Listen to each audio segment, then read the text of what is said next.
Kita akan lanjutkan di part 6, di mana di rekam medis yang sudah kita buat kemarin, itu kan statusnya posisinya seperti ini ya. Kita sudah membuat sebuah login page, kemudian ada logout juga. Di part 6 ini kita akan lanjutkan, kita akan coba bahas ya di bagian activity log. Ini kita akan merekam siapa yang login, jam berapa, ya waktunya kapan, biar si admin mengetahui. Jadi nanti ketika ada banyak user, kita akan mengetahui user-user siapa saja yang memang tidak pernah login. Oke, yang perlu kita siapkan yaitu satu tabel. Kita akan siapkan tabel log biar saya tidak mengentry ya. Saya akan coba input saja atau import sambil nanti saya jelaskan. Oke, saya import.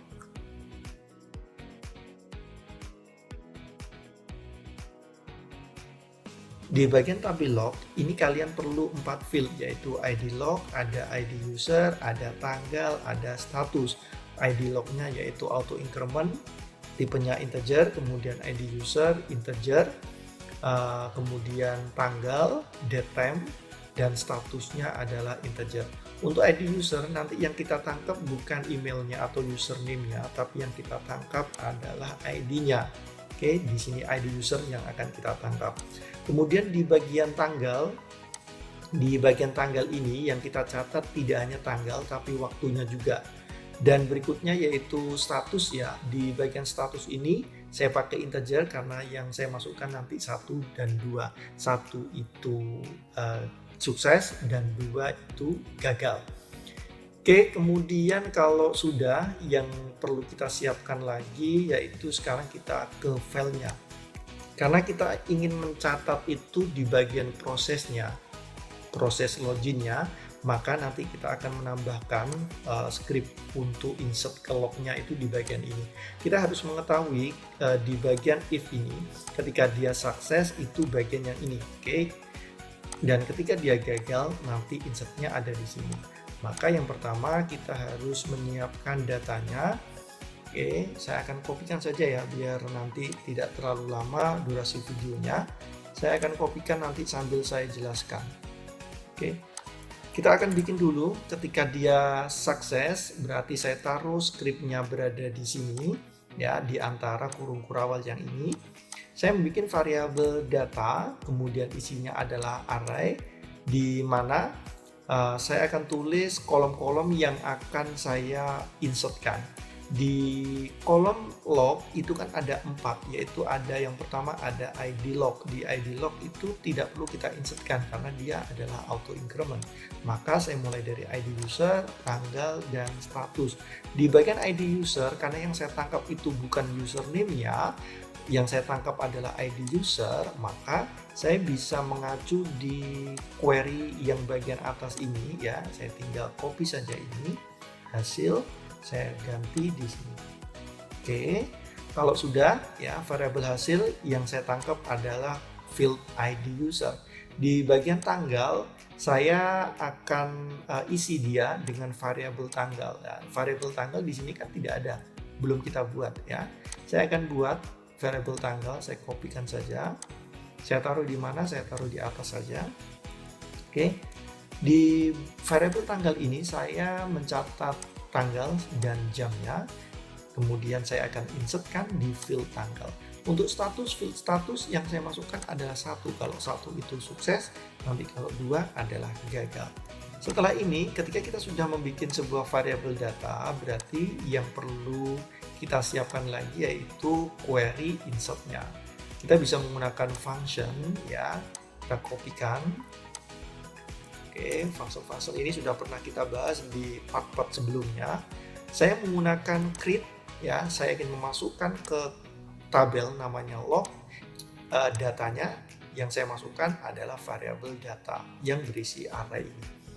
Oke, kalau sudah, harusnya statusnya karena ini saya menggunakan function create dan di halaman proses ini belum terinclude function, maka saya harus mengkopikan include functionnya ini. Saya taruh di bagian atas.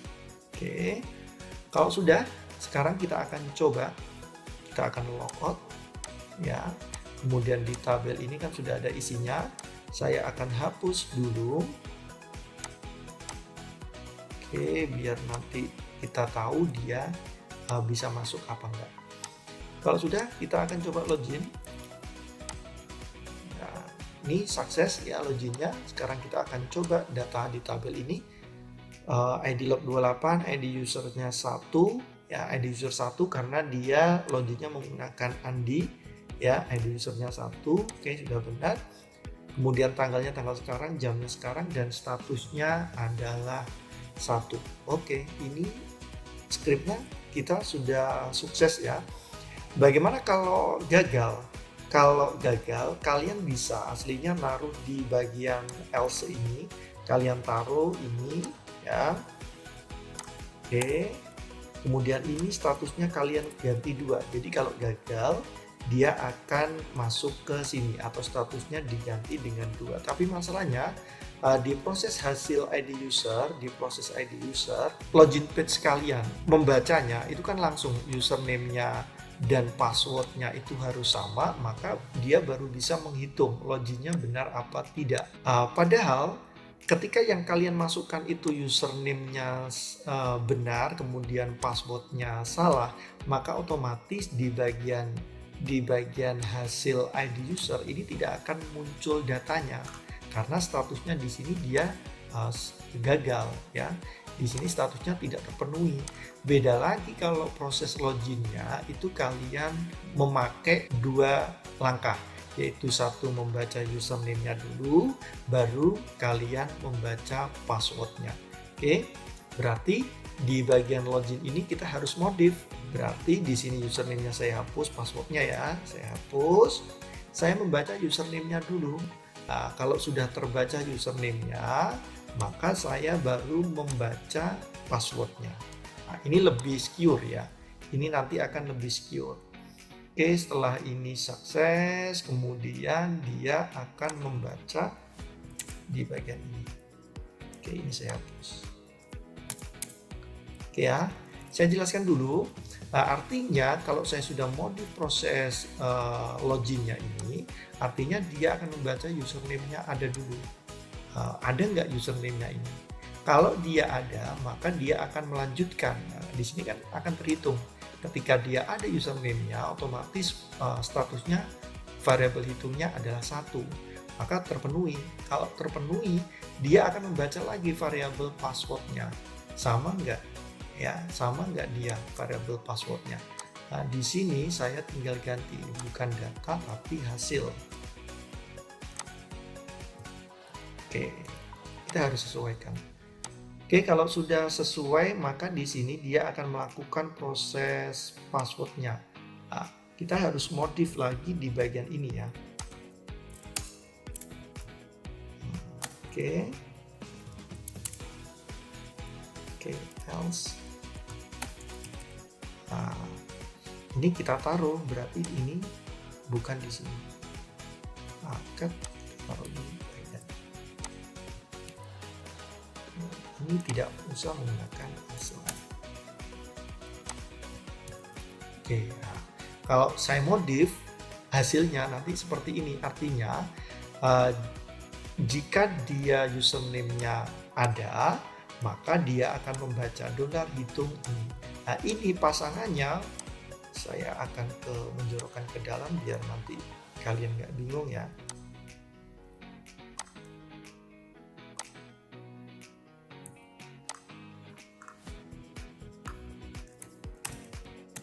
Oke, kurang 1.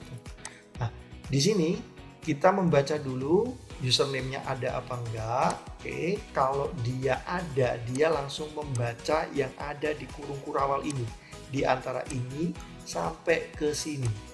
Oke, nah ketika dia username-nya ada, membaca seperti tadi ya. Kalau dia tidak ada, maka dia tidak akan memproses apa-apa. Tidak ada pesan apa-apa, kecuali kalian menggunakan else, kemudian kalian kasih gini dan dikasih pesan. Pesannya apa? Maaf, username tidak terdaftar. Bisa seperti itu.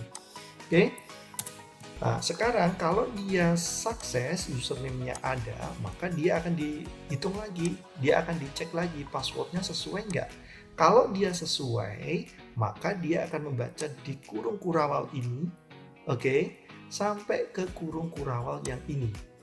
Kalau dia sukses berarti username dan passwordnya benar.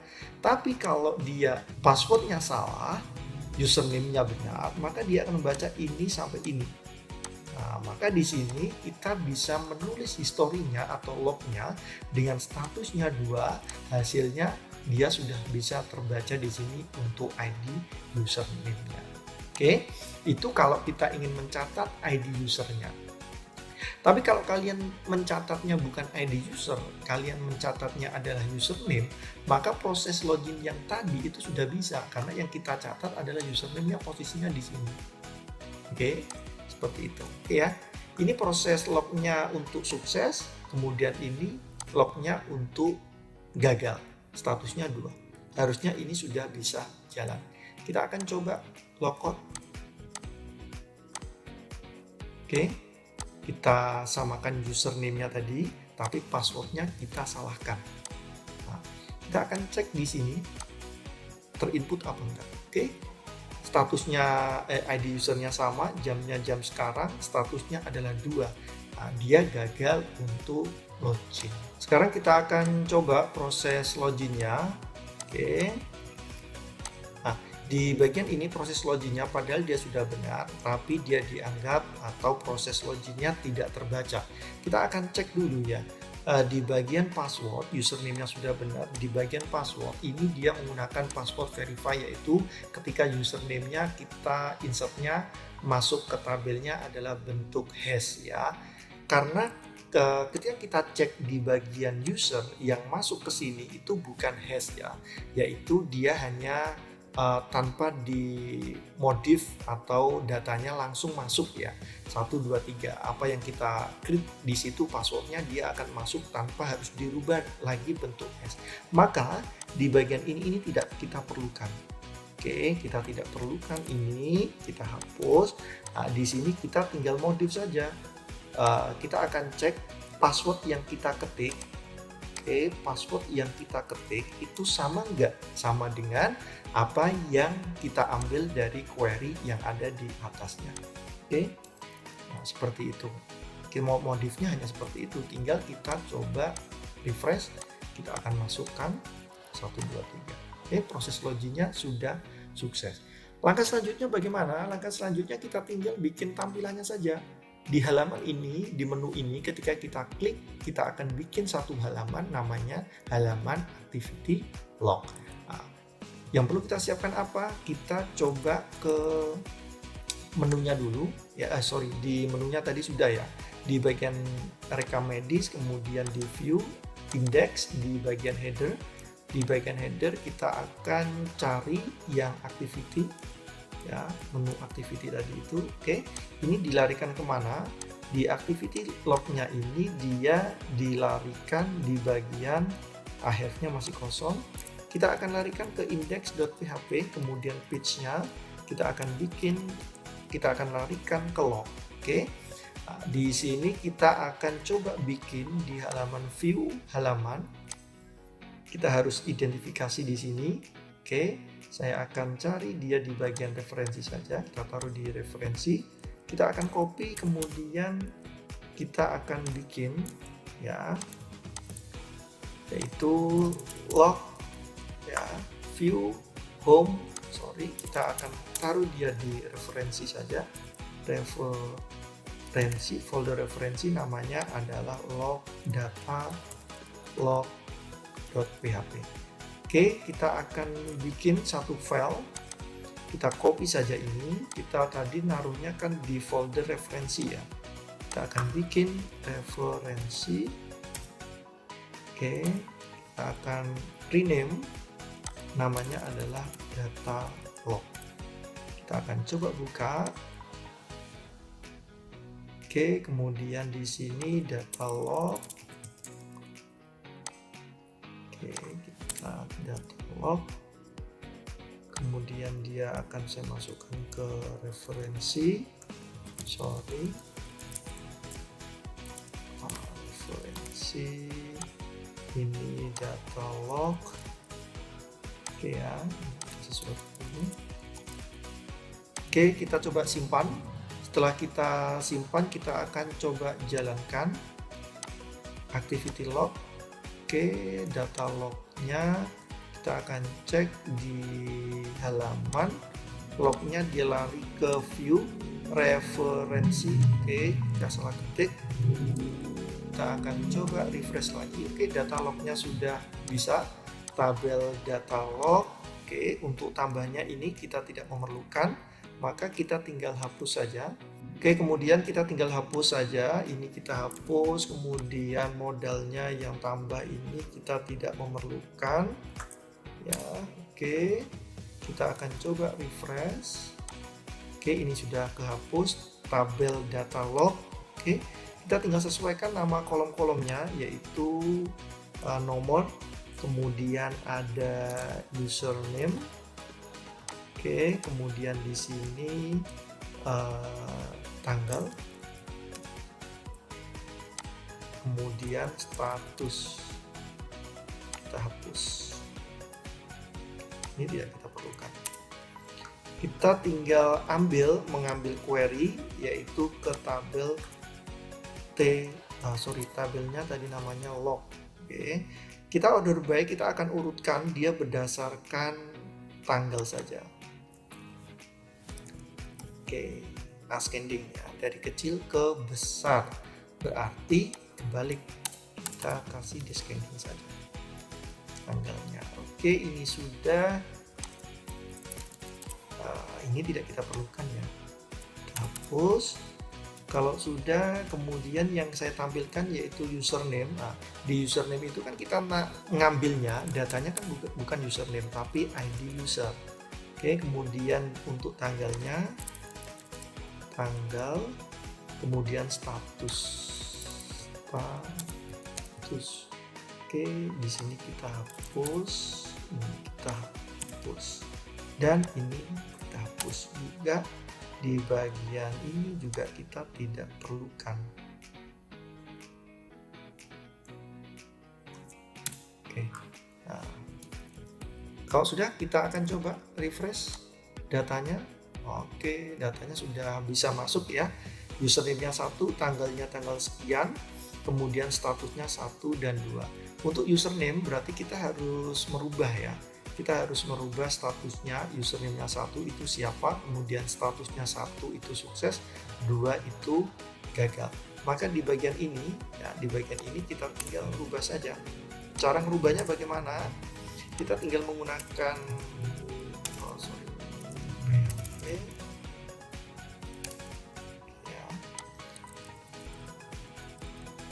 if jika variabel data sama dengan 1, maka echo sukses, else echo gagal. Ini tinggal kita hapus saja. Oke, kita tinggal refresh di sini, statusnya status gagal, sukses. Untuk username-nya bagaimana? Nah, untuk username-nya kalian bisa menggunakan function saja, kalian taruh ya. Ntar saya akan buka file function saya. Oke, di sini saya tinggal ini di bagian function ini saya sudah pernah membuat ya. Atau kalian bisa copy saja ini. Kemudian yang tadi kan seperti ini ya posisinya ya. Kita kembalikan lagi. Oke, nah, kalian tinggal taruh saja di sini status lognya, sama saja. Nah, sama saja. Oke, sekarang di bagian yang username ya, di bagian username kalian bisa catat username-nya atau kalian bisa catat namanya. Kita cek di bagian T user. Di bagian T user ini kan ada namanya ya. Maka saya bisa sih di bagian data log ini saya menggunakan nama.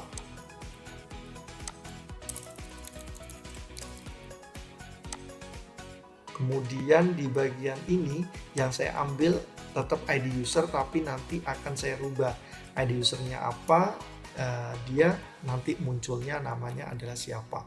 Maka di bagian function ini saya sudah pernah membuat yaitu function nama login. Nah, nama login ini kalau kita cek di sini yaitu dia mengambil dari T user, kemudian yang saya ambil adalah kolom nama. Berdasarkan apa? Berdasarkan ID user yang saya tampilkan adalah nama, kolom nama. Oke. Nah, maka saya tinggal copy saja function yang sudah saya bikin ini, saya taruh di bagian ini. Oke, tinggal kita refresh. Oke. Seperti itu ya.